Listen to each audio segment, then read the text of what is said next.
social housing is becoming a thing of the past. It's easy to feel like the game is rigged. But who are we actually playing against? Investors are pouring money into property with estate agents cashing in, and landlords are securing their future with our rents. But deeper than that, the real issue lies with our systems. Let's start with mortgages. Most people can't afford to buy a home alone, so they need to borrow. Banks are happy about this because mortgages are lower risk than other kinds of loans. If it all goes wrong, the bank gets the house. The more mortgages the banks give out, the more people can afford a home. But the more borrowed money goes into housing, the more prices rise. And the more prices rise, the more people need big mortgages to afford those homes. And what about those who just can't afford it?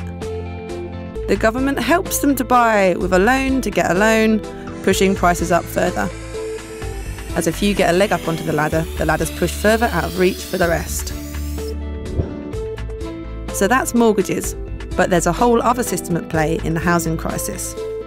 You might not know this, but the recent rise in house prices has in fact mostly come from increasing land prices. Why is land worth so much? Well, because it's tax-free and there's only so much of it, so you can make a profit just by holding on to it.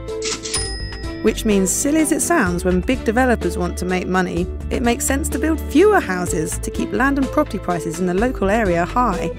So, developers keep prices high and more people need mortgages, and banks keep on winning.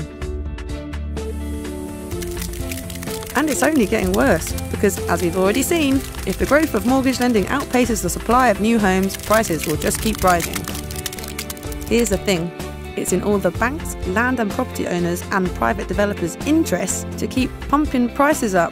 That's just the way our systems are set up. And when prices rise so far above incomes that people fail to meet their mortgage payments, the bubble bursts and the economy crashes, just like we've seen before. It's not sustainable. But it's also not inevitable. We can all make a difference by demanding the following: a separation of the cost of land from that of a home,